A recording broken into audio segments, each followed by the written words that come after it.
Oke guys, balik lagi di podcast Cuma Ngomong with Kak Reza ya. Iya, luar biasa tepuk tangan. Ya, mungkin masih bingung Suwan di sebelah saya ada siapa. Oh. Sebelumnya kita menyapa teman-teman dulu. Oh ya, Pak. silakan. Namanya sahabat kreatif. Kalau di audiensnya Kak Reza itu sahabat kreatif. Oh, jadi apa nih sapaannya nih? Sahabat kreatif. Oh, sahabat kreatif. Halo, ya. Mungkin teman-teman pada bingung siapa sih di sebelah saya ini ya. Sebelumnya kemarin saya sempat wawancara juga Bang, salah satu ya senior saya juga, mungkin Bang Yes kenal ya.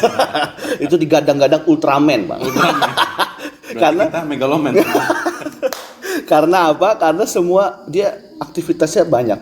Tapi kalau dilihat dari CV tadi yang dikirim sama Abang lebih banyak Bang Yes kayaknya.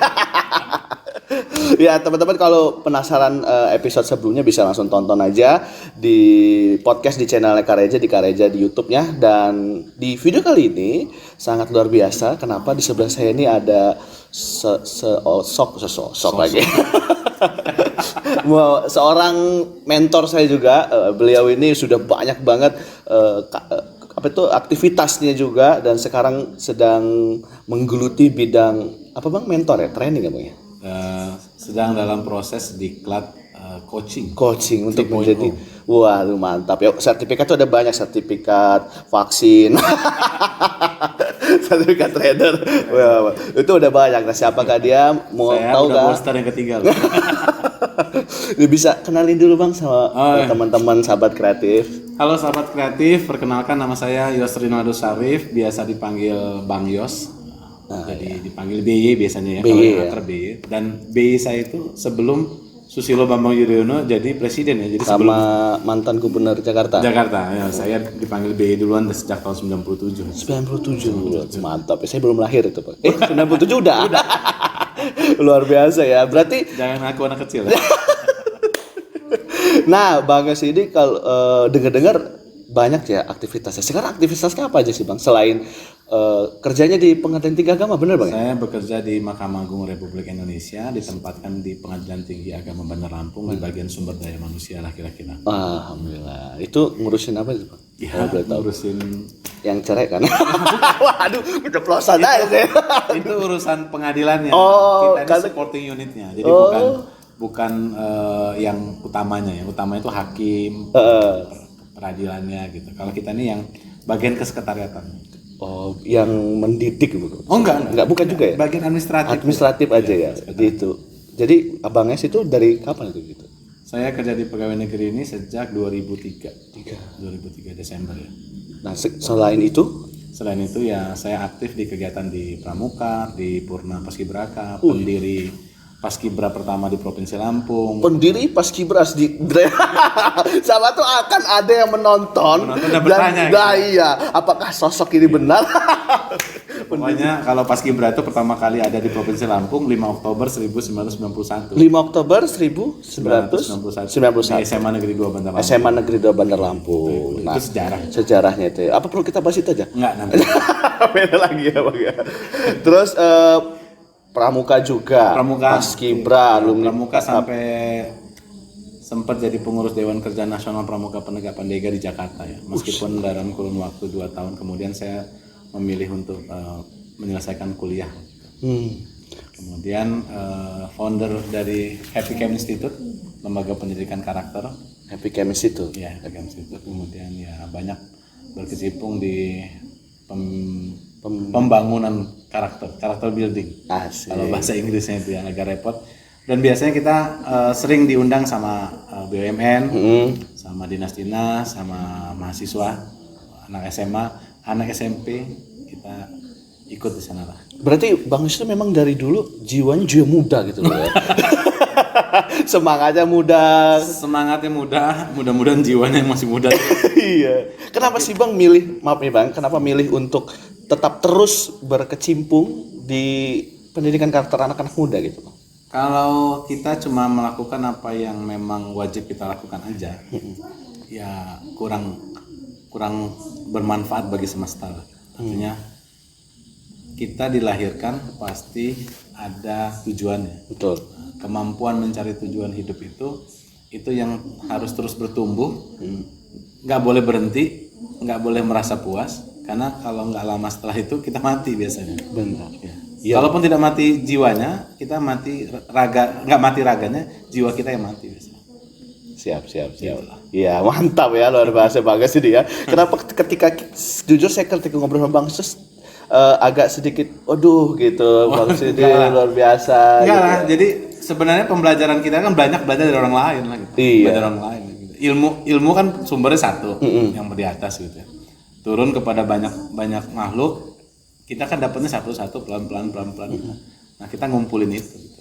Nah, kalau bicara tentang anak muda sekarang Bang ya, yang banyak banget yang notabene ya banyak yang tawuran, kemudian penyimpangan lah dalam artian ya karakternya kurang gitu. Nah, kenapa Bang Yus mendirikan, kan tadi disebut mendirikan Happy Camp Institute ya.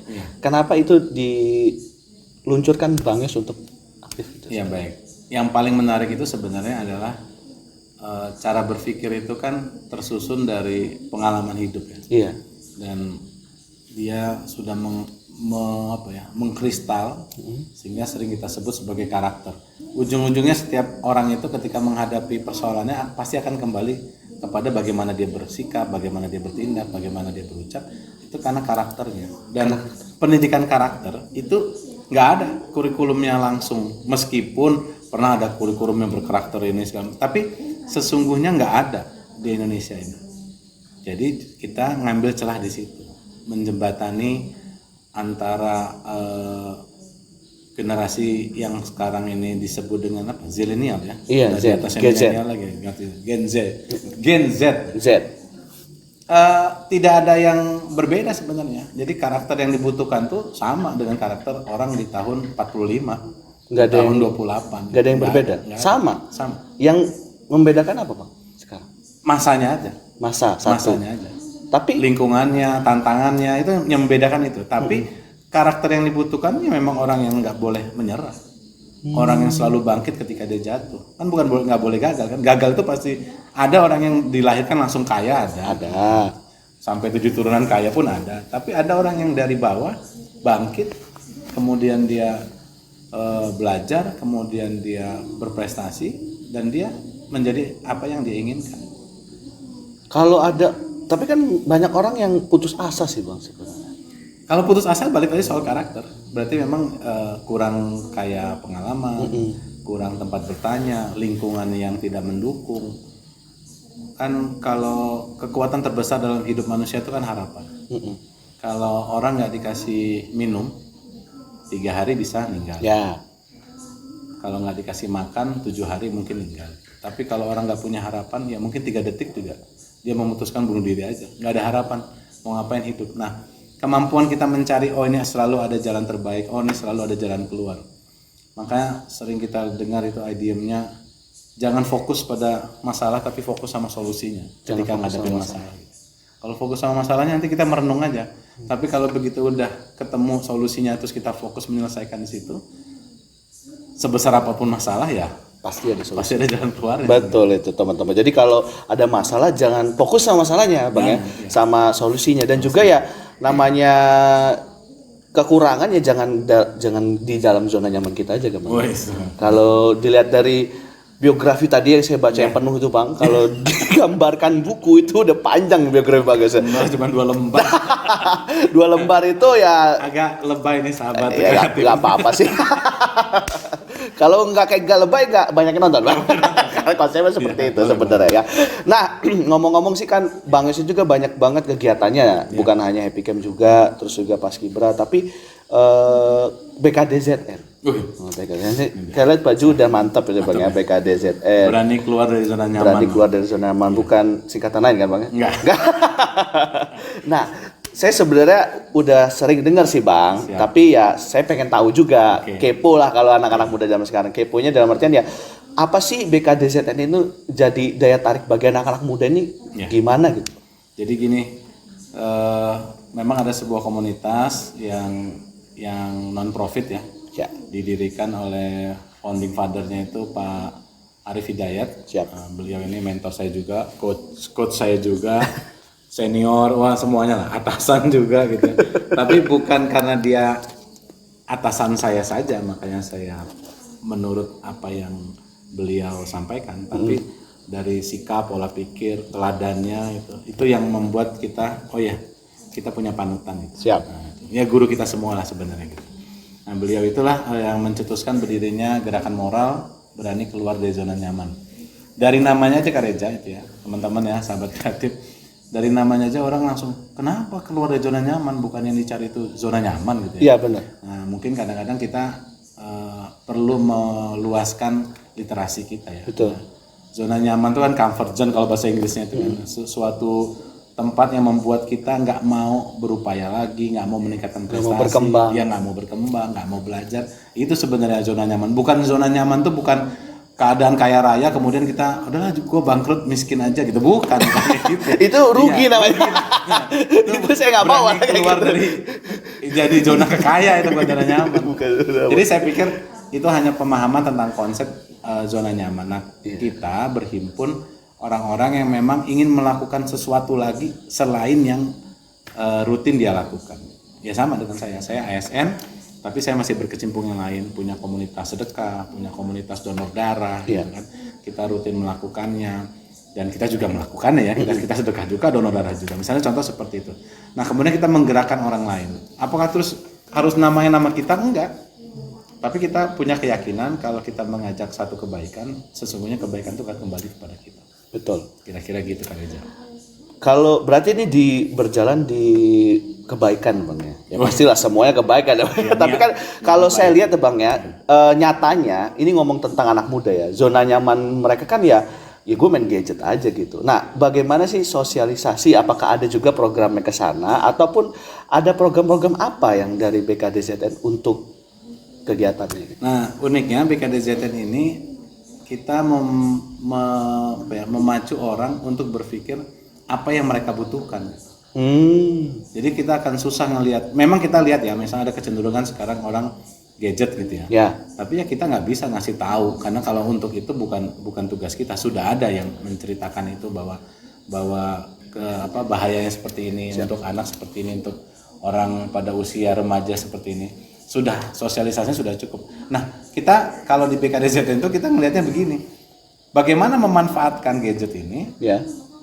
Untuk membawa pengaruh kepada kebaikan itu ngelihatnya. Jadi kita lihat dari sisi yang lain. Yang lainnya. Jadi bukan hanya jadi kontra Bang ya. Enggak boleh ngelarang enggak, malah. Jadi uniknya gini. The power of purpose ya. The power of purpose itu kekuatan dari sebuah tujuan. Kenapa muncul handphone? Tujuan awalnya apa kan? Memudahkan komunikasi segala macam. Nah, ketika orang salah mencerna kebutuhannya, ya makanya handphone jadinya negatif. Nah, jadi negatif. Jadi memang bergantung orangnya. Udahlah handphone negatif, muncul fitur internet Oh banyak lagi tambah macam-macam lah. Ada WhatsApp, bisa video call, macam-macam kan. Macam-macam. Kita udah tahu sama-sama tahu lah. Nah, kita melihat dari sisi yang lain. Selalu ada kebaikan, selalu menjadi tempat belajar buat kita. Apa nih yang bisa kita ambil hikmahnya, gitu. Siap. Dan kan kita diajarkan gitu ya. Loh, apakah kita orang suci? Enggak, justru karena kita tahu banyak salahnya makanya kita mau memperbaiki diri. Kira-kira gitu kan. Memperbaiki diri dan mengingatkan Bang ya supaya kita punya saling mengingatkan, saling memberi, saling menerima, saling menguatkan. Itu kan nilai dasar perjuangannya dari BKDZN yang dicetuskan oleh founding father kita tadi, Pak Arief Hidayat. Mohon izin Pak Presiden. Mohon izin juga. Kalau kita kan ini co-founder kita nemenin beliau arahnya kemana gitu, kita ikut gitu kan. Kalau kurang meriah kita kasih kembang api biar tambah meriah. Cuman nambah-nambah gitu aja kan. Kalau perlu trompet kita niupnya gitu. Kalau butuh apa hubungi Bagas ya. Boleh. Genteng bocor boleh. Enggak kayak gitu. Saya pesen kaos, pesen jaket. Biasanya saya atribut. Urusan atribut kayak gini Bang. Bisa pesen ke Bagas. Ini saya nyetak. betul. Mohon izin Kang Indra. Siap. Nah, dalam waktu dekat ini Bang ngomongin tentang kegiatan BKDZN. Ada nggak sih yang bisa di-sharing sama teman-teman semua? Misalkan, saya dengar Bagus lagi gencar coaching ya. Oh, coaching. Nah, misalkan itu apa itu kegiatan seperti apa tuh? Jadi unik nih Kak Reza. Jadi kalau BKDZN sendiri memang kalau dalam waktu dekat mudah-mudahan kita akan kumpul di bulan Desember antara 10-11 Desember itu kita akan kumpul yang mau aja se-Indonesia. Nah, mungkin di suatu tempat yang dekat-dekat dengan Jakarta mungkin. Tagline-nya itu menghimpun yang terserak dan mengikat yang terkumpul. Wah, Wih, ngeri ya. Menghimpun Yang terserak dan mengikat yang terkumpul. terkumpul. Menghimpun yang terserak itu adalah orang-orang baik yang mau bergabung di BKDZN, yang mau meningkatkan kualitas dirinya, meningkatkan wawasannya, kemudian kita mengikat dalam satu ikatan bonding lah istilahnya sekarang itu ya, dimana kita berbuat sesuatu sebanyak-banyaknya membawa manfaat bagi semesta. Gitu kalau kata Pak Arif sih begitu. Wah, saya cuma ngulang aja. ya. Cuma ngulang aja. Ngulang aja udah dahsyat. Ngulang ada teksnya kan? Nggak ada itu ya, nggak ada contekan. Nggak ada. Ngulang aja. Ini murni dari ingatan dan pengalaman. Wah, luar biasa. Karena kedekatan hati dengan BKDZN ini udah mantap Bang ya. Itu di Jakarta rencana. Tanggal belum ada. 10-11 Desember mudah-mudahan 2022. Itu ini nggak sih terbuka untuk umum nggak sih Bang? Kalau saya mau daftar. Oh boleh. Gitu. Saya undang Kak Reza gitu ya. Ya siapkan anggarannya ya. Iya siap. Kita nggak mungkin, bukan yang berani keluar dari zona nyaman terus tidurnya di pinggir pantai. Gitu. Berarti kita kalau bisa nyewa cottage gitu. Iya kan yang tadinya nggak punya apa-apa ya berani keluar zona nyaman bekerja gitu kan. Yang tadinya kan ya bayar registrasinya. Iya, soalnya ada juga yang teman saya nggak susah kerja gitu, nggak dapat duit, tapi maunya punya duit, enak aja. Nah itu yang keluar dari zona nyaman itu kayak gitu Bang. Berat itu, kayak gitu tuh. Berat. Nah kalau terkait dengan coaching mentoring itu sebenarnya gini Kak Reja. Kalau mentoring itu kan sebenarnya sudah lama lah kita lakukan ya. Kaitannya kan dengan banyak mengarahkan, kemudian memberi solusi gitu. Nah coaching ini kebetulan ya kan nggak ada kebetulan di hukum ini ya. Saya dan beberapa teman-teman di instansi saya itu jadi pengajar muatan lokal. Mahkamah Agung itu membutuhkan tenaga-tenaga yang untuk menjadi pengajar untuk internal berkaitan dengan muatan lokal. Misalnya Latsar atau dulu dikenal dengan Prajabatan gitu kan, di Klatpim atau sejenisnya seperti itu, yang sekarang udah berubah jadi PKP, PKA segala macam itu dengan istilah-istilah barunya. Nah, Pusdiklat Menpin itu membutuhkan pengajar. Nah, saya bersama teman-teman dan sebagian besar memang dari BKDZN itu banyak lulus di sana jadi pengajar. Sertifikasinya itu dari LAN, yang kedua dari BNSP. Itu sertifikat pengajarnya. Alhamdulillah kita sudah lulus sampai di situ. Tinggal nunggu sertifikatnya aja yang dari LAN ini sedang dalam proses. Nah, tapi setelah itu ada pendidikan lagi yang namanya coaching 3.0. Coaching 3.0. Coaching 3.0 gitu. Apa itu Bang? 3.0 itu karena kaitannya sama ISK. Oh ya. Emotional, question sama spiritualnya dengan ISK. Jadi kira-kira kaitannya ke situ yang menyelenggarakannya ISK. Nah, ini sebenarnya saya dalam proses tugas praktek melakukan coaching kepada para coachi. Oh, kebetulan ini ya Bang. Iya pas itu. Pas itu ya. Wah, ada tugas. Gimana pemirsa? Jadi menarik Kak Reja. Siap. Kalau mentoring itu kita mengarahkan. Bisa berdasarkan pengalaman kita atau berdasarkan pengalaman orang lain atau berdasarkan pengetahuan yang kita punya. Ketika orang menyampaikan masalahnya, kita berikan solusinya. Tapi kalau coaching justru tidak. Coaching itu kita berangkat dari seperti ini pemahamannya. Yang pertama, setiap manusia itu adalah insan yang luar biasa. Manusia bukan ember yang harus diisi, tapi manusia itu adalah api yang harus dinyalakan, geloranya. Jadi kita sendiri itu jiwa-jiwa kita itu udah api sebenarnya. Tinggal dibantu untuk supaya dia menyala menggelora. Jadi bukan ember, kalau dicekokin kan ember ya, dimasukin ember. Apa aja diisi dia masuk ke situ. Tapi kalau api kan masing-masing ada, saling membantu, gesekan yang positif itu kan membuat orang, saya punya semangat, saya punya motivasi, ternyata ada. Nah, kalau di coaching itu justru semangat, motivasi, tujuan itu akan ditemukan sendiri oleh coachnya. Nah, coach ini dia tidak mengarahkan secara langsung, tapi yang dia lakukan adalah kekuatannya pada mendengar dan bertanya. Mendengar dan bertanya. Jadi kekuatan di situ. Jadi nggak ada tuh ngasih nasihat, nggak boleh. Oh iya. Unik kan? coaching tuh ngasih nasihat nggak boleh. Sementara kalau mentoring kan kita banyak memberikan masukan kan. Sebaiknya Anda pikir enggak. Ternyata manusia itu kalau di coaching setiap kita itu bisa tahu dengan jalan keluarnya sendiri. Tinggal butuh penguatan. Apakah penguatan dari luar? Enggak. Ternyata penguatannya itu dari dirinya sendiri. Itu sih. Saya belajar kurang lebih hanya 2 minggu ya di Pusdikat Megamendung. Sementara dengan kesempatan yang singkat begitu, coach saya, coach Judi, coach Haris itu maksimal berusaha memberikan sesuatu kepada kami semua, menyerahkan seluruh ilmu pengetahuannya yang dia punya, kemampuannya. Itu yang saya tangkap sih. Apakah itu lengkap? Enggak. Ya, karena kita belum bicara tentang grand why. Kenapa kita ada, kenapa kita hidup, kenapa kita jadi pegawai negeri, kenapa kita bekerja, kenapa kita berdagang, kenapa Kareja ada di swasta gitu. Siap. Kenapa kita menikah, itu kan masing-masing. Benar. Masing-masing pembahasannya. Tapi itu grand why. Nah, grand why itu hanya kita sendiri yang bisa menentukan. Kalau di pendidikan yang lain, misalnya Theocentric Motivation and Leadership yang saya ikuti juga, itu the power of purpose tadi, kekuatan dari sebuah tujuan. Anda kenapa ingin jadi pegawai? Anda kenapa ingin menikah? Kita nanya sama diri sendiri. Jadi saya pikir ini bukan sesuatu yang perlu dipertentangkan, tapi justru dia bisa sejalan untuk mencari dan melakukan yang terbaik bagi diri kita dan membawa manfaat bagi di sekeliling kita. Kira-kira gitu kali. Waduh, luar biasa. Jadi memang masih banyak salah pemahaman sih Bang, kayak curhat ke orang yang ini ngasih solusi, ngasih solusi. Padahal sebenarnya orang ini curhat hanya untuk didengar aja. Sebenarnya bisa gitu, jadi Bang, begitu ya. Jadi istilah curhat itu sendiri kan kalau kita gambarkan masing-masing udah berbeda sendiri kan. Curhat, ada curcol, gitu kan. Curcol itu kan berarti nggak pada tempatnya ya, gitu kan. Nggak pada tempatnya, ngeluh nggak pada tempatnya.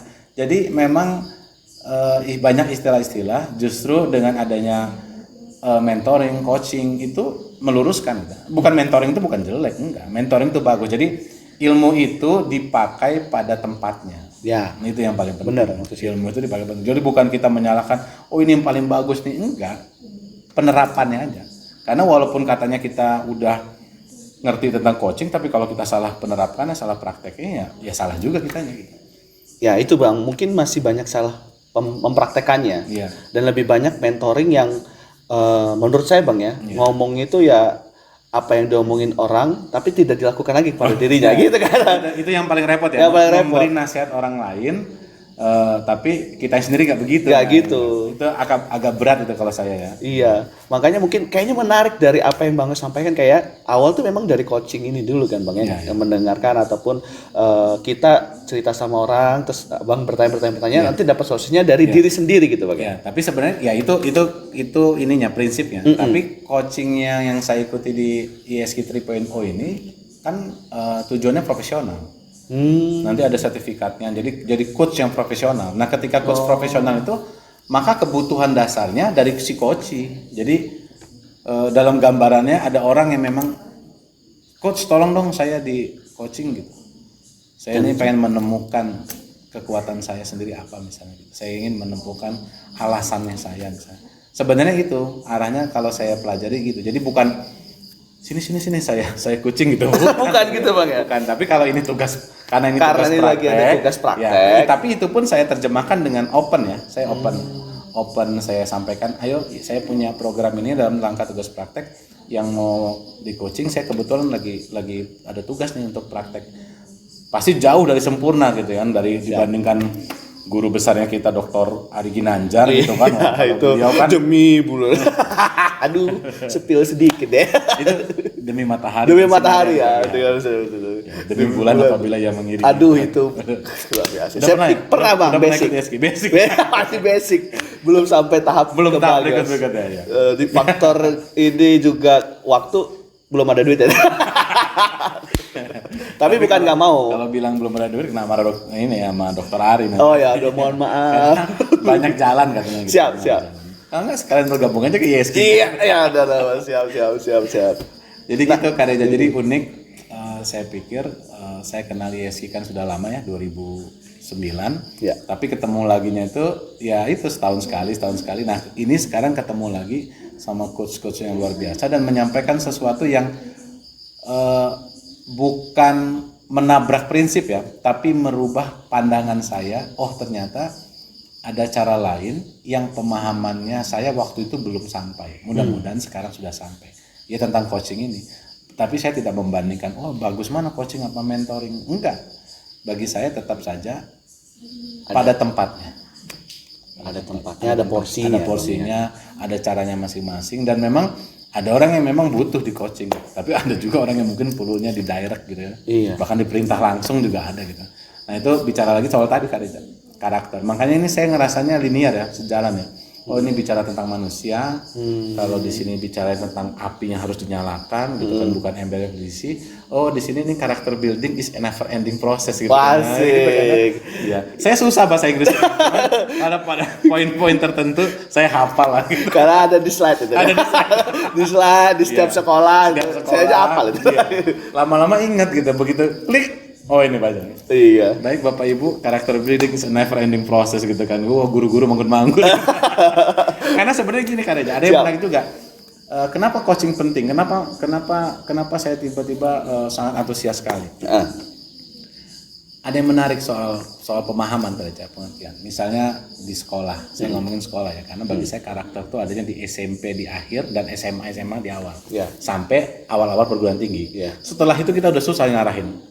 Oh. Nah, karena karakternya kemungkinan besar sudah terbentuk dan dia butuh batu yang menjadi sandungan dia supaya dia bangkit atau jadi batu untuk dia pijakan untuk melompat yang lebih tinggi gitu kan. Kadang-kadang manusia tuh nggak bisa diajarin. Kadang-kadang harus kesandung dulu deh. Ya benar. Nah, yang menarik Kak Reja, kita bicara pembangunan karakter itu dari SMA, saya sering bilang sama guru-guru, apa yang kita fokuskan ketika bicara tentang pembinaan kesiswaan? Wah, teori, wah, prakteknya, bagaimana memberi contoh. Saya lihat dari kata-katanya aja. Yang paling penting dari pembinaan kesiswaan adalah pembinanya. Pembinanya, bukan siswanya. Benar. Nah, itu kan paradigma ya, cara pandang yang membuat orang langsung bengong. Bukannya pembinaan kesiswaan tentang siswa? Iya betul. Tapi yang membina siapa? Guru-guru. Guru-guru itu disebut apa? Pembina. Jadi mana yang penting antara pembinaan dan kesiswaan? Pembinanya atau siswanya? Pembina. Kalau pembinanya nggak mampu memberi contoh, kalau pembinanya nggak tahu mana baik mana buruk, kalau pembinanya nggak bisa ngasih teladan dengan siswanya, ya kita nggak bisa berharap banyak dengan siswanya. Apalagi kalau ada guru yang terpecah belah gitu ya, kebagi dua, ini wakasek ini, saya ngelihatnya pasti nggak beres lah kesiswaannya kira-kira. Iya. Gitu. Kayaknya sih sudah banyak sih Pak. Kita nggak bahas itu. Nggak bahas itu dibutuhkan coaching. Nanti saya lihat makanya ini way outnya nih, coaching ini way outnya karena ternyata orang harus disadarkan, jalan keluarnya tuh Anda punya loh. Ya. Motivasinya Anda ada loh. Semangat itu ada di Anda gitu. Kewenangan itu ada di tangan Anda. Dari mana caranya? Ini saya coaching. Siap. Gitu Kak Reja. Iya, mantap. Luar biasa banget sih ya. Kita banyak banget ya. Tapi ngomong-ngomong tentang praktek nih, praktek coaching ya? Udah berjalan berapa lama nih Bang? Praktek coaching dari awal Banges dikasih tugas lah, saya dikit kepo. Saya itu memang dibilang agak lalai bukan ya. Tapi memang karena tugas di kantor tuh banyak sekali dan baru-baru ini saya baru pulang nih Kak Reja dari luar daerah. Bawa mobil sendiri ya. Aduh, ambil selesai Bang. Driver gitu kan ya. Luar biasa itu perjalanan 2 hari. Berangkat habis subuh, menginap semalam, nyampe di tempat itu udah tengah malam, besoknya acara, terus langsung balik lagi ke Bandar Lampung. Jadi memang saya itu sudah latihan prakteknya kurang lebih dengan 7 orang, tapi yang saya catatkan baru 2. Oh. Dari kewajiban saya 10. 10? Ya, ini kan tugas praktek karena ujian saya itu nanti tanggal 1 sampai tanggal 14 Oktober. Halo coach. Ini udah berani diwawancara. Tugasnya baru secara resminya baru 2. Tapi kalau orangnya sih 7 ya. Siap. Tapi ini sudah 2, satunya sudah saya rekam. Jadi kita punya kewajiban itu 10 sesi, minimal 3 coaching dengan 3 sesi diantaranya gitu. Dengan melakukan 3 sesi diantaranya. Nah saya itu baru 2 orang sementara ini gitu. Jadi paling tidak saya pasti punya PR 8 lagi lah kira-kira. Siap. Butuh 10 kan? 10. Berarti ya kalau saya boleh lah sama 3 lah. Saya juga siapa tahu ya, sedikit lah mau tahu tentang coaching boleh. sih sebenarnya sih Bang. Iya. Jadi yang menarik dari coaching itu kita harus punya membangun kepercayaan dulu. Membangun kepercayaan diri. Iya, building trust antar kita, antara coach dan coachingnya. Oh, jadi sebelum mulai coaching Ya, harus memastikan dulu ada kepercayaan antara kita. Gitu. Itu yang pertama. Kemudian memastikan setting agenda. Jadi, agendanya apa nih biar nggak melebar. Biar kita membahas yang nggak perlu, jangan sampai membahas yang tidak perlu. Kemudian jangan sampai jadinya curhat, apalagi curcol gitu, jadi masalah nanti kan malah jadi larut kita. Nanti ngejulit lah. Karena ternyata simpati aja nggak cukup. Iya. Ini bukan simpati Telkomsel ya. Bukan. Bukan juga nggak endorse Kita mana-mana. nggak di endorse juga, nggak ada kuota juga yang masuk. Kuota masih beli juga. Jadi kalau simpati itu kadang-kadang kita larut Ya. masuk dalam ceritanya dari orang yang cerita sama kita gitu, orang yang. Tapi yang dibutuhkan di coaching itu justru kita berempati. Berempati. Empati itu memahami, tapi kita ada di luar sehingga kita mampu melihatnya. Persoalan itu ya. Jadi kalau saya menganalogikannya, ini analogi saya sendiri ya, bukan dari ESG. Mohon maaf kalau salah. Iya. Kita tidak akan bisa melihat indahnya sebuah lukisan kalau kita jadi bingkainya. Jadi ketika kita datang ke pameran lukisan, ya kita harus jadi pengunjungnya gitu. Iya. Baru kita bisa ngeliat indahnya lukisan. Tapi kalau jadi bingkai kan susah, bingkai ngelirik lukisan kan susah. Nggak bisa ngelihat Kadang-kadang indahnya. kita susah menilai diri sendiri Betul. kalau nggak dibantu sama orang lain. Nah itu coaching itu adanya di situ. Coachingnya ada di situ. Ada di situ. Salah satu perannya ada di situ. Jadi kita salah satunya harus percaya. Percaya, ya. Building Jadi trust. kalau misalkan yang mau abang coaching nggak percaya, dilanjutin. Enggak, jangan dilanjutin lah. Jangan lanjutin ya. Iya kan nanti kita kan kelihatan dari bicara kan, gitu kan. Oh ini orangnya terbuka sama kita. Oh dia bakal bercerita semuanya. Karena kalau nanggung-nanggung juga nanti jalan keluarnya dari dia juga nggak akan ketemu. Way out-nya itu kan ada di coach itu, bukan di coachnya kan. Coach itu cuma punya literatur yang dia ya memang dia harus kaya juga literasinya gitu ya. Tapi artinya dia punya pakem yang harus dia lakukan. Ya. Nanti ujung-ujungnya dia jadi mentoring deh gitu. Ini coachingnya gimana sih? Jangan gitulah, harusnya begini. Ya udah balik lagi, bubar ininya. Coachingnya bubar, prakteknya. Bubar. Iya. Itu faktor karena greget kayaknya. Karena greget. Nah, jadi coach juga ujiannya di situ. Bagaimana sabar, menahan, terus mendengarkan kata kuncinya seperti apa. Oh, dikembalikan lagi kepada coachingnya. Gitu. Siap. Kayaknya udah siap lah saya Bang. Aduh, kayak mana nih pemirsa ya? Kalau Kareja sama saya udah saling percaya lah ya. Oh, udah ya. Udah Bang, udah percaya saya Bang. Gitu. Apa kita mau praktek aja Kareja? Boleh Bang. Kan saya membantu juga, saling bantu nih. Tapi ya di luar itu sih saya siap.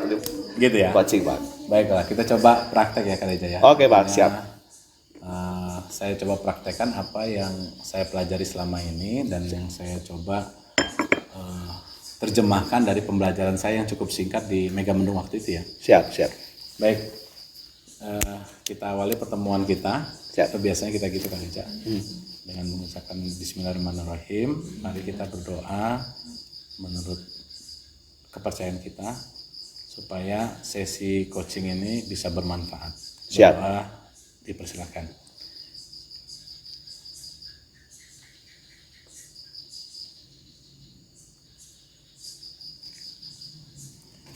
Amin. Bismillah ya Kak Reza ya. Bismillah. Bismillah ya. Bismillah. Kita mulai coaching nih ya. Siap. Baik Kak Reza. Kira-kira hal penting apa yang mau Kak Reza bahas dalam agenda yang paling penting itu? Tentang Kak Rezanya? Tentang saya Bang ya. Iya, tentang Kak Reza. Salah satu Oh, terserah Kak Reza mau 1, mau 2, mau 3. iya. Apa yang mau Kak Reza capai di tahun 2022 atau di tahun 2023 gitu. Terserah Kak Reza. Siap. Dia bisa berupa impian, bisa berupa cita-cita, bisa berupa keinginan. Tapi yang menurut Kak Reza paling urgent lah. Ya. Kalau saya Bang, yang pertama karir sih Bang. Karir ya? Karir. Yang Pertama paling karir. pertama itu karir. Yang kedua ya keluarga gitu. Karir dan keluarga. Siap. Ini saya agak menarik nih. Saya mencatat dalam rangka tugas praktek saya. Gak apa-apa Bang. Itu tentang karir, kemudian tentang keluarga ya. Keluarga. Oh ya Kak Reza, ini kan karena kita sambil acara podcast ya, Siap. kemudian direkam, tapi saya pastikan bahwa ada prinsip kerahasiaan antara coach sama coachinya dalam sesi coaching ini. Artinya kalau Kak Reza tidak bersedia ini dipublikasikan, ya saya tidak akan publikasikan. Oke. Apalagi podcast ini punya Kak Reza. Siap. Jadi terserah Kak Reza nanti gitu ya. Siap. Dari hasilnya apakah ini mau dipublikasikan. Tapi kalau untuk sesi tugas praktek saya mohon izin ini saya kumpulkan kepada coach saya. Siap. Ya, baik audionya ataupun videonya nanti. Linknya misalnya seperti itu. Siap. Izin ya Kak Reza. Nggak apa-apa Bang. Siap. Ya baik, jadi hal yang penting yang ingin dicapai itu karir dan keluarga. Ini dua-duanya penting atau mau kita bahas salah satu dulu Kak Reza? Salah satu dulu aja. Salah satu, yang mana jadinya? Karir dulu. Kita bicara karir ya Kak Reza ya. Berarti karir. Bukan berarti keluarga nggak penting ya. Bukan. Tapi gitu ya. Iya. Tapi kita kan ini pilihan Kak Reza ya. Kita bicara tentang karir. Karir seperti apa sih yang Kak Reza inginkan, yang ingin dicapai? Kalau saya Bang ya, saat ini kan memang saya sedang bekerja di salah satu perusahaan otomotif besar lah di dunia. Di dunia. Ya, Saya udah bisa nebak gitu. iya, motor Honda. Karena saya ini podcast dia kan. Iya. Harus bicara dia. Gak apa. Cuman jujur saya awalnya tidak kesana sih Bang. Maksudnya nggak punya ekspektasi untuk kerja sebagai marketing di salah satu Honda ini, perusahaan Honda ini.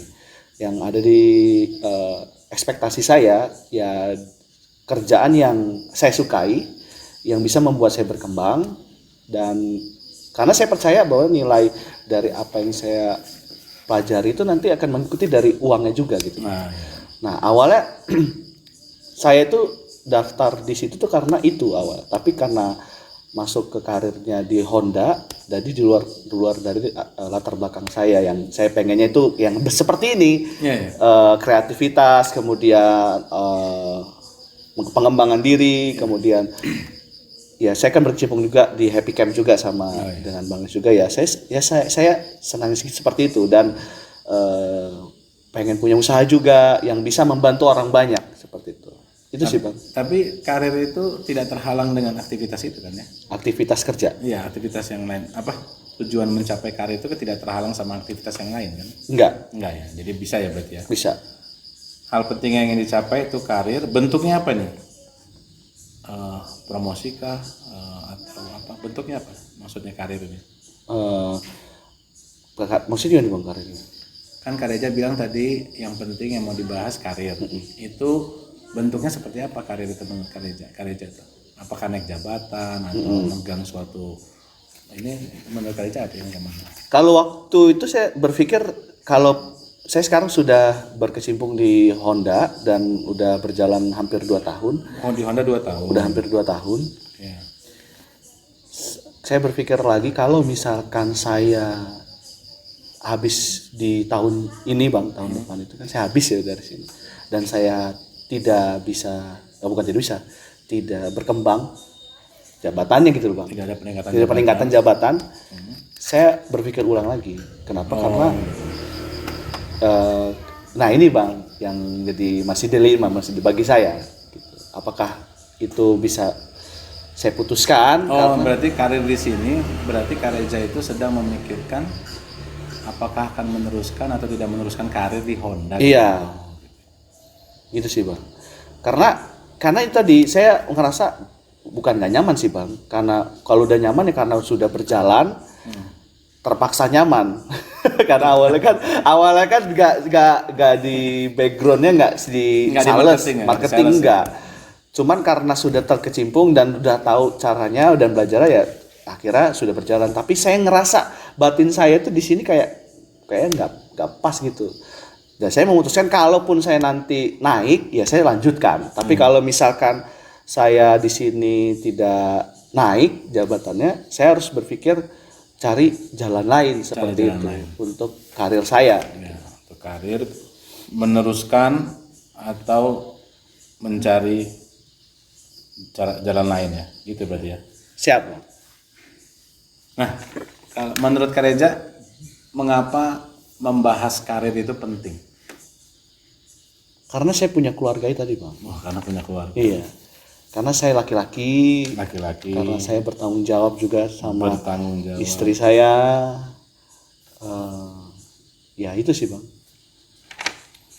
Kalau gitu, karena punya keluarga, bertanggung jawab, karena laki-laki,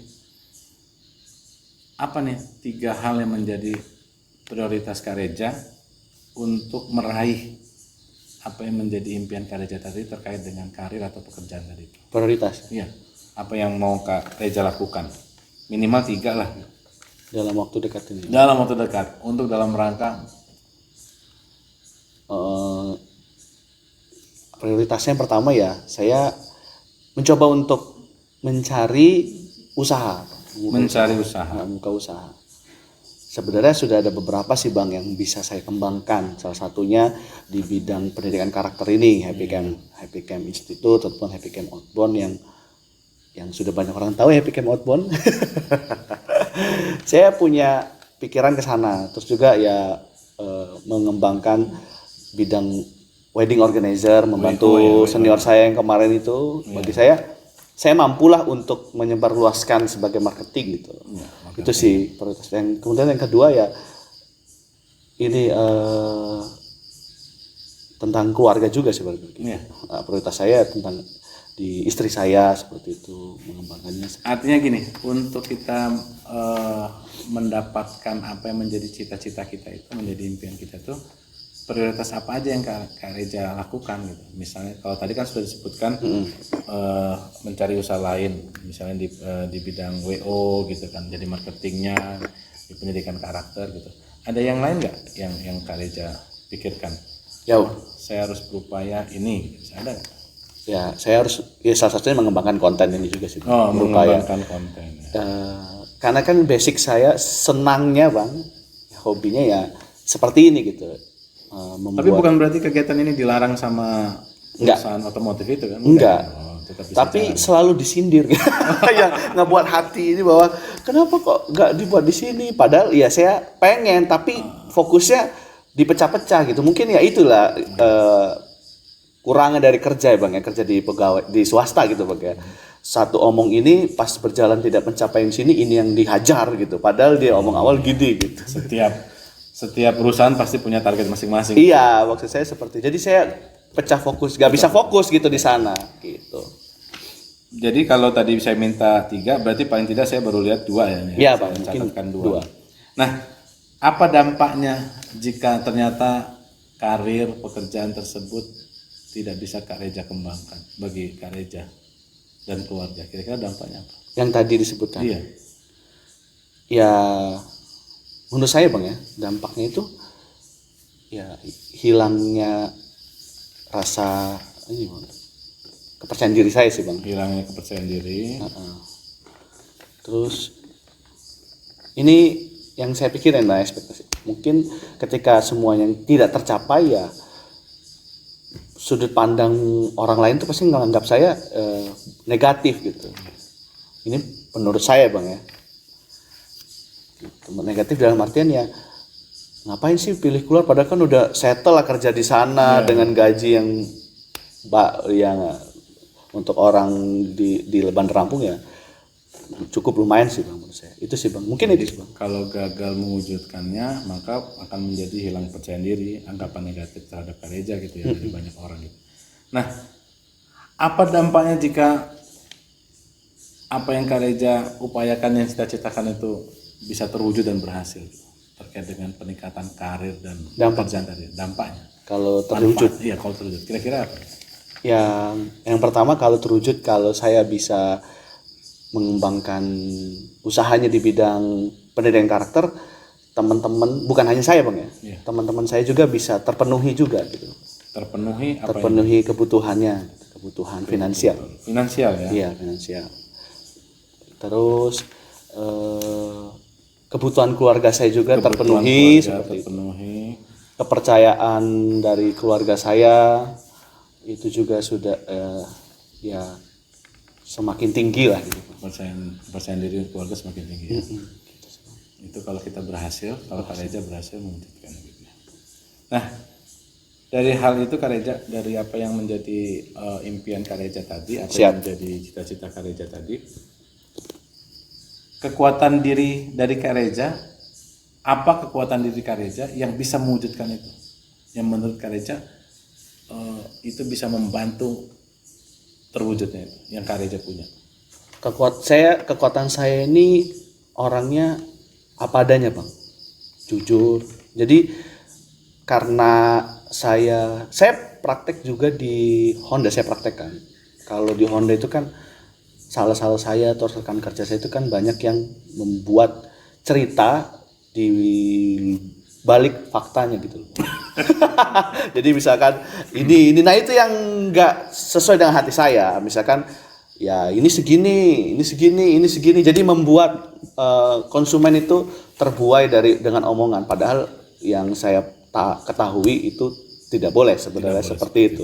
Nah, saya punya unggulan itu untuk mempengaruhi orang di bidang marketing gitu loh, Bang. Dengan gaya bicara, public speaking, marketing, kemudian pembahasan daya tarik di suatu produk gitu. Itu kekuatan saya, makanya saya ambil pilihan itu. Kemudian saya juga punya kekuatan untuk membuat konten-konten video, konten-konten poster Yang menguatkan pekerjaan Kak Reza. pekerjaan saya gitu. Berarti tadi apa adanya, jujur itu Kak Reza ya. Nah, gaya bicara, kemudian daya tarik produk bisa diceritakan sama Kak Reza gitu ya. Ya. Ada konten-konten yang Kak Reza buat. Nah, Kak Reza selama ini gimana tuh caranya menggunakan kekuatan yang Kak Reza punya itu dalam rangka mewujudkan cita-cita Kak Reza tadi yang Kak Reza lakukan selama ini? Ya caranya ya praktek langsung sih, Bang. Praktek langsung. Nah, praktek langsung. Misal kita harus coba langsung ketemu konsumen, ketemu orang gitu untuk menawarkan sebuah produk. Karena saya kerjanya di marketing juga, apalagi supervisor yang menangani bukan hanya marketing tapi menangani juga sales-sales yang nyeleneh, ya saya perlahan muncul solusi-solusi untuk memecahkan masalah. Solusi memecahkan masalah. Iya, kayak misalkan ada konsumen komplain sama masalah saya yang membohongi DP gitu, marahnya enggak segini. Kalau orang yang belum punya, mohon maaf bukan saya ini ya, Bang ya. Ini pasti takut gitu, bingung dan menyalahkan bawahan kan. Padahal kan sesungguhnya kita atasan itu ya sebaik-baik atasan itu jangan sampai kita menjelek-jelekan bawahnya juga. Walaupun setelah kita ngomong sama konsumen, oh iya Bu nanti saya ngomong baik-baik sampai ke bawah kita marahin juga dia kan. Bukan marahin idenya ke konsumennya, memang kayak gitu Bu orang ini nggak kayak gitu. Kan kita menjaga. Jadi kan Bang. jabatan Kak Reza ini di perusahaan otomotif itu apa? Supervisor ataupun marketing head Bang. Marketing head supervisor gitu, Iya. supervisornya. Punya berapa personil anak buah? Kalau sekarang itu 10. 10. Dan itu ya keluar masuk. Ya. Itu Turnover pegawainya berarti ya? Iya. Karena kaitannya marketing free ya? Iya, freelance gitu sih Bang. Oke, Kak Reza. Kemudian kalau tadi udah punya kekuatan dan tahu bagaimana cara menggunakannya, kira-kira dalam proses untuk mewujudkannya, tantangan apa yang akan Kak Reza hadapi? Mewujudkan semua yang tadi. Mewujudkan yang cita-cita tadi Kak Reza itu. Tantangan ke depan. Tantangan ke depannya apa yang akan Kak Reza hadapi? Saya masih berkutat dengan ini sih Bang. Mood saya kemalasan. Mood. Saya agak males. Kemudian tantangan saingan. Saingan produk sebelah yang mau saya kembangkan itu kan yang ada di pikiran saya itu pendidikan karakter ini ya Bang ya. Yeah. Di Happy Cam Institute atau Outbound itu ya tantangannya seperti itu sih Bang. Yeah. Bagi saya. Terus saya nggak pede untuk muncul membawa semua itu dengan saya sendirian, itu saya nggak pede. Karena saya akui kekurangan saya bahwa saya kurang literasi, kemudian juga kurang banyak pengetahuan tentang bidang-bidang yang nanti saya kembangkan itu saya kurang, makanya saya kurang pede. Nah itu tantangan bagi saya. Gitu ya, berarti mood diri, tadi kali aja sebut dengan malas, kemudian kompetitor ya saingan gitu ya, kemudian kurang percaya diri untuk membawa ide secara sendirian gitu ya. Ya, Nah, apa yang bisa Kak Reza lakukan untuk mengatasi kekurangan tadi itu? saya butuh rekan kerja yang support apa yang saya lakukan gitu, ide-ide yang saya lakukan, kemudian satu visi sama saya. Untuk saat ini alhamdulillahnya sudah beberapa sih Bang, termasuk istri saya juga sudah mendukung itu juga. Ya. Alhamdulillah tidak ada kendala untuk itu semua. Cuman kendala bagi saya karena saya rasa saya masih kerja di Honda ini. Kendala bagi saya menurut saya salah satunya. Kenapa? Ya saya pecah fokus. Beda dengan kerja di perusahaan kan Bang, dengan mengembangkan di sini. Tapi tantangannya ketika saya nanti memutuskan untuk mengembangkan satu ini, saya harus siap-siap nih kehilangan di sini. Nah itu masih dilema bagi saya. Gimana saya harus memutuskannya gitu. Nah itu yang masih dalam pikiran saya itu. Saya takut untuk melangkah hal yang di sini gitu. Kalau gitu butuh rekan kerja yang support. Nah berarti Kak Reza, pertanyaan berikutnya, bantuannya yang diperlukan tuh bentuknya apa, dari siapa kira-kira bisa Kak Reza dapatkan? Siapa ini ya orangnya Pak? Orang boleh, lembaga boleh. Bantuan yang Kak Reza perlukan tuh dari siapa, dalam bentuk apa? Yang saat ini dari lingkungan terdekat sih Bang, teman-teman dari Happy Camp Institute, kemudian kepercayaan dari ya kepercayaan support juga dari keluarga saya juga. Support dari keluarga ya. Dan bantuan bagi saya, menurut saya bantuan itu ya ketika itu sudah masuk kepada diri saya, itu bakal buat semangat saya juga untuk tumbuh gitu, seperti itu. Mantap, berarti ada support dari keluarga, ada teman-teman kerja yang berkecimpung di bidang yang sama itu ya. Kak Reza, kalau kita bikin set target, kira-kira rencana aksinya Kak Reza apa nih? Dalam rangka mewujudkan apa yang menjadi cita-cita di Kak Reza, mau berkarir di Honda atau mau mengembangkan mencari usaha di luar itu? Kalau kita bikin rencana aksi, kira-kira rencana aksinya apa nih Kak Reza? Rencana aksinya untuk mengembangkan semua itu, alhamdulillahnya kemarin sudah di set untuk kegiatan. Kita sudah merencanakan itu di Happy Camp itu, kegiatan di Bandar Lampung LDK SMP Buat kegiatan, buat kegiatan buat kegiatan. Kemudian jadwal waktunya kapan Kak Reza? itu Desember Pak, Desember tahun ini ya, tahun ini. 2022. Ada lagi Kak yang terkait dengan rencana aksi yang akan Kak Reza lakukan terkait dengan pengembangan karir atau mengembangkan apa tadi, usaha tadi? Ya, membuat konten dengan rutin, Membuat konten dengan rutin ya. untuk seperti konten-konten yang saat ini ya Bang ya, di YouTube, kemudian di Instagram. Itu kapan jadwalnya yang terdekat? Membuat konten dengan rutin itu Minggu depan sih Bang. minggu depan. Rutin itu berarti Seminggu berapa sekali. kali? Seminggu sekali. Seminggu sekali Depan, kita masuk rutin. satu kali satu minggu ya? Ya. Satu kali per minggu ya? Iya. Satu kali per minggu. Itu deadline-nya. Ada lagi Kak Reza yang rencana aksinya yang bakal Kak Reza lakukan dalam rangka tadi? Itu Sudah sih Bang. udah. Ini kan kegiatan yang di luar pekerjaan. Kalau yang pekerjaan saat ini yang Apa yang harus dilakukan? yang di Hondanya nggak mau diteruskan. Kalau untuk saat ini itu aja sih Bang. Set target. Saya target ya. Kalau saya memutuskan bahwa kalau memang nggak sampai di Januari, ya udah saya. Artinya kalau kontrak tidak sampai di Januari, Kak Reza akan berusaha di luar aja. Gitu. Iya. Gitu. Berarti ending dari semua pekerjaan ini dengan terkait dengan itu di bulan Januari. Januari. Endingnya di Januari 2023 ya. Iya. Itu akan apa? Evaluasi. Evaluasi. Berarti keinginan besar Kak Reza justru adanya di luar pekerjaan saat ini ya. Iya. Artinya dengan apa? wedding organizer tadi, kemudian Happy Camp Institute pendidikan karakter, kemudian bikin konten yang seperti ini, dan bukan hanya podcast ya berarti ya, ada lain-lain. Memang arahnya ke sana berarti ya. Benar Bang. Benar arahnya ke sana ya. Berarti Kak Reza sudah dapat nih rencana aksinya. Ada 3, kemudian waktunya juga sudah disetting Desember 2022, kemudian yang konten rutin seminggu sekali. Seminggu sekali. Ya. Deal ya? Deal. Kita lihat hasilnya nanti ya. Siap Bang. Siap. Salaman kita. Siap. Salaman. Luar biasa. Dan bisa tercapai ya. Iya Bang. Oke.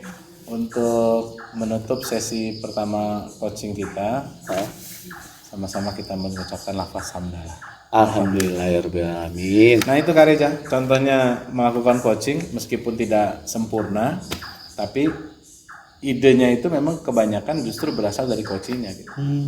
Saya tadi berusaha menekan untuk tidak memberikan nasihat, yang paling berat itu kan, karena kebiasaan jadi mentor, itu sahabat kreatif. Yang paling susah itu adalah kita tiba-tiba inginnya mendirect gitu kan, nah, kemudian menjelaskan, kok kayaknya belum fokus ya gitu, tapi memang ternyata fokusnya arahnya adalah ke bikin konten kreator, kemudian bikin usaha di luar pekerjaan yang ini ya gitu. Meskipun tadi pada awalnya saya menangkapnya ketika bicara karir, saya pikir karir di Hondanya gitu, habis dari marketing mau naik apa gitu. Ternyata bukan gitu ya. Bukan artinya memang komunikasi dalam coaching itu memegang peranan Kak Reza. Jadi TikToknya itu harus lancar, kemudian lebih santai lagi suasananya. Ini kan karena kita direkam ya dalam podcastnya Kak Reza sendiri. Tiba-tiba saya melakukan praktek gitu kan. Nah, jadi itu. Nah kalau saya tanya Kak Reza. Siap Bang. Kira-kira perlu nggak sesi coaching ini dilakukan ke banyak orang Kak Reza? Jadi sedikit testimoni Bang ya. Tapi ini masih yang pertama, ada lanjutannya sih Bang kalau boleh. Ya, sesi coaching itu kan ada 3 sesi. Siap. Jadi ya berkelanjutan juga bisa. Jadi kita bikin janji lagi bisa gitu.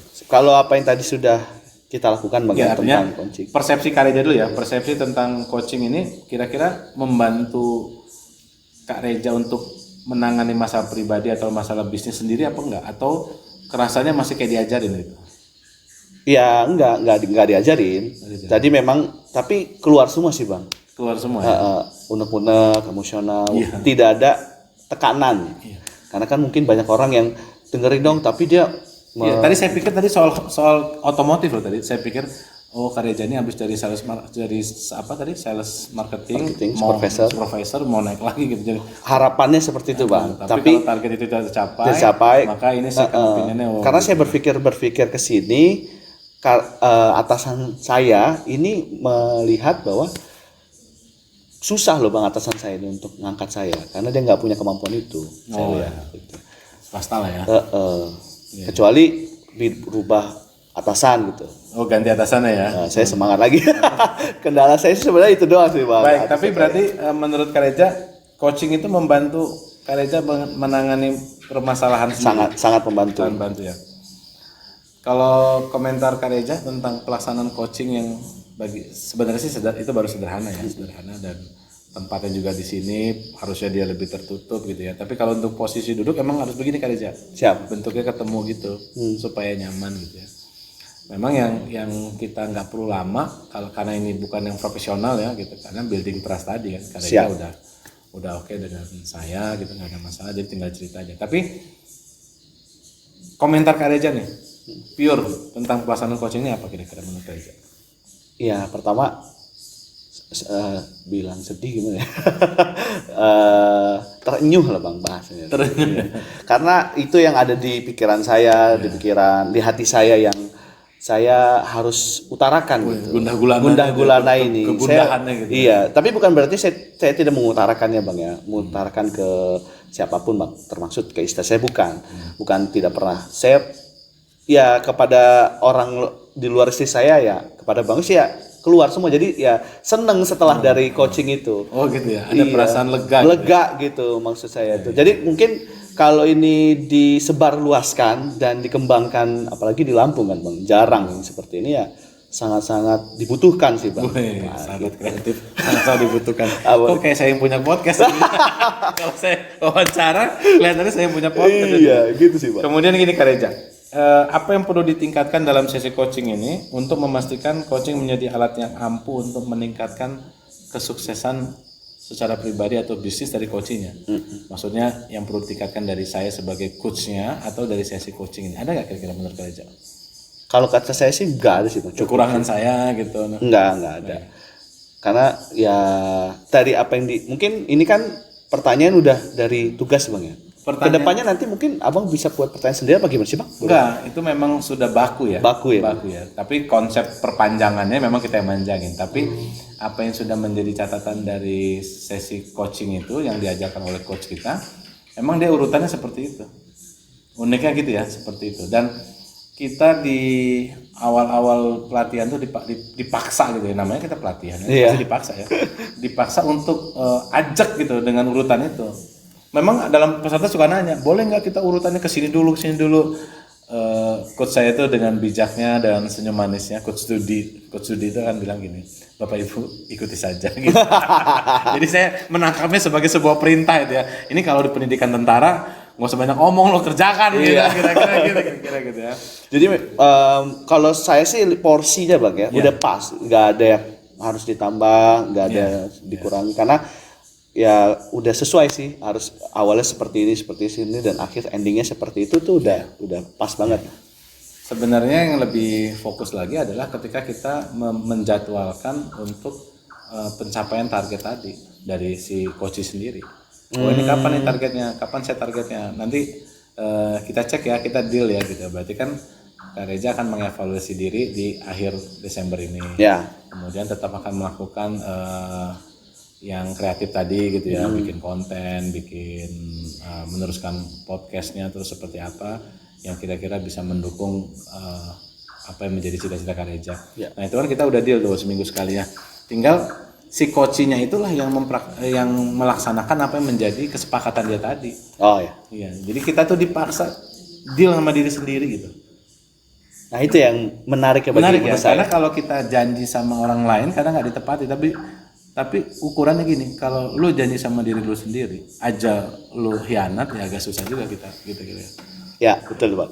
Ngomongnya gitu ya, iya. Karena ini sahabat kreatif. Iya. Agak lu gue ya, gak apa-apa sih Pak.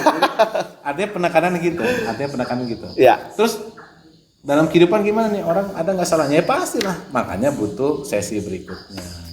Nah, apakah Kak Reza merekomendasikan praktek coaching ini kepada orang lain atau kepada organisasi Kak Reza? Menurut Kak Reza gimana? Ya pasti saya rekomendasiin Bang. Maksudnya? Kalau nggak salah-salahnya Kak Reza, saya coaching aja. 1-2 orang yang menurut Kak Reza ini perlu coaching aja. Nanti cerita lagi, aduh Pak penjualan susah. Beli motor. Tapi begini, kalau saya perhatikan memang nggak ada target itu yang mudah. Betul Pak. Yang namanya marketing, saya juga pernah di sales dulu kan. Saya pernah di perusahaan, pernah kerja juga. Itu targetnya luar biasa. Saya pernah di restoran cepat saji gitu kan ya, yang ngakunya paling jago itu.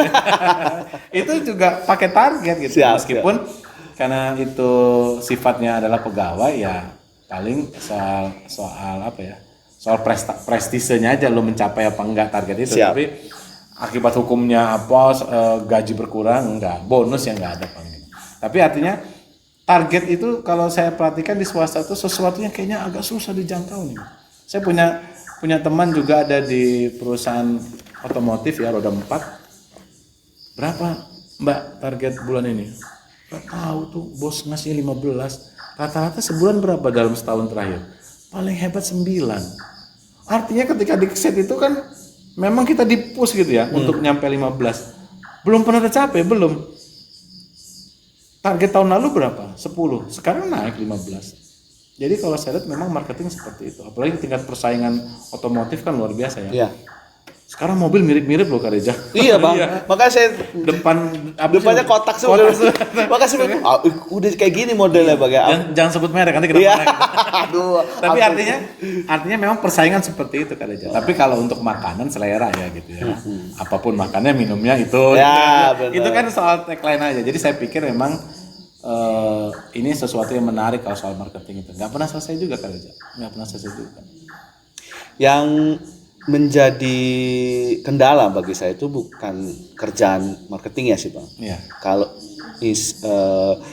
target segala macam saya yakin saya bisa gitu. Saya yakin untuk pencapaian misal sebulan itu maksimal 20 gitu. Saya bisa. Bisa ya. Bisa 20 motor itu dengan salah saya bisa. Cuman yang jadi kendala saya itu lingkungan sih Bang. Lingkungan yang ngebuat saya lingkungan ini kalau kata orang muda itu terlalu toksik gitu Bang. Oh, terlalu penuh racun ya. Ya, Nah, berarti gini Kak Reza, saya tuh juga pernah dalam posisi yang saya harus gimana gitu ya gitu.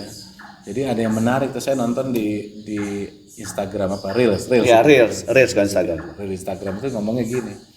Ada suatu masa yang ketika Anda di bawah, Ya, Anda nggak dianggap. betul. Ketika Anda satu sejajar sama dia, Anda dianggap saingan. Betul. Bahkan ketika Anda di atas orang tersebut, tiba-tiba dia melecehkan Anda. Betul. Kata kuncinya cuma satu Kak Reza. Apa tuh Bang? Abaikan. Dia Orang seperti itu mah gak usah dihitung gitu Kak Reza. Orang seperti itu gak dihitung. Lewatin aja. Hari berlalu aja, datang pagi ketemu, kalau ada ya hello, kalau nggak ada ya sudah, gitu nggak ada perlu. Tapi kita kerja.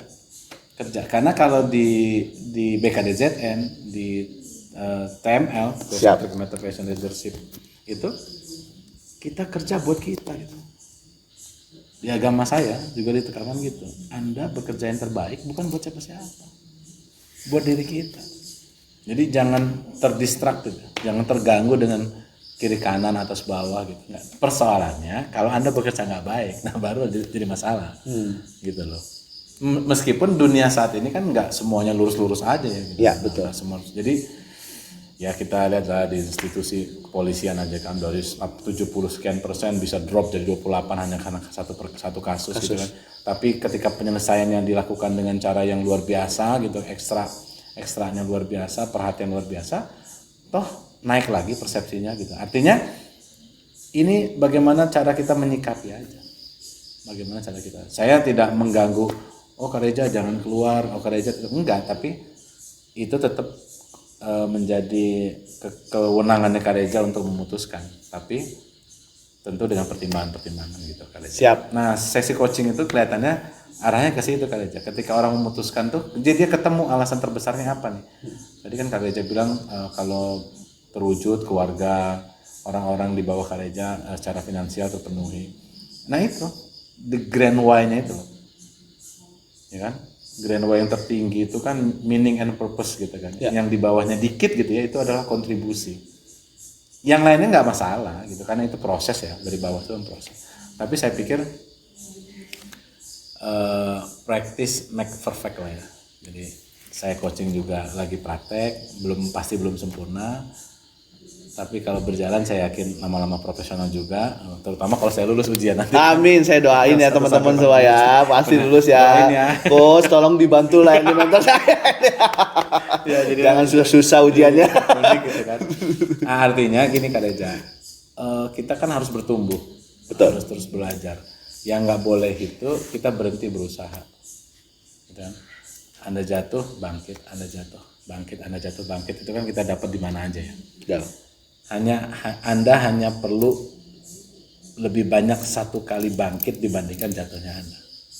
Jatuhnya 10 kali, ya bangkitnya 11 kali. Maka kita akan tegar, gitu ya kali Ya, ya. betul. Ya. Saya pikir itu kali aja. Kayaknya nih udah seru banget, udah berapa jam nih kita Wah, ngomongnya. kalau lihat dari sini sih 1 jam bang. 1 jam, 1 jam ya. Oh, berarti sesi coachingnya cukup singkat tadi ya berarti ya? Iya bang. Sadar nggak sadar udah 10 pertanyaan itu. Ya? Jadi kalau untuk teman-teman nih bang, mungkin Ya. kan abang sudah banyak jadwal untuk yang coaching sisanya kan bang ya. Iya ya. Tapi kalau praktek ya bang, kalau nanti teman-teman sahabat kreatif misal ada yang WA saya, DM saya mau ataupun DM Banges mau, Boleh. bang saya mau di coaching juga sih bang, Boleh, boleh nggak bang? Itu gimana tuh bang? Boleh hubungin aja. Di bawah sini ya nanti di ya bawah bang sini ya, ya. nomor Hubungin teleponnya, nomor WA bang ya, nggak apa-apa saya share ini. Nggak apa-apa share. Lewat Karya juga nggak apa-apa. Siap. Nanti kita coba buka cari jadwal yang bisa sama-sama ketemu. Kalau sebelum tanggal 30 berarti masuk dalam sesi tugas praktek saya, tapi Ya. kalau lewat dari tanggal 30 berarti ya itu sudah kita hitung sebagai pembelajaran kita bersama lah. Kira-kira itu. Boleh Siap. Kak Reza?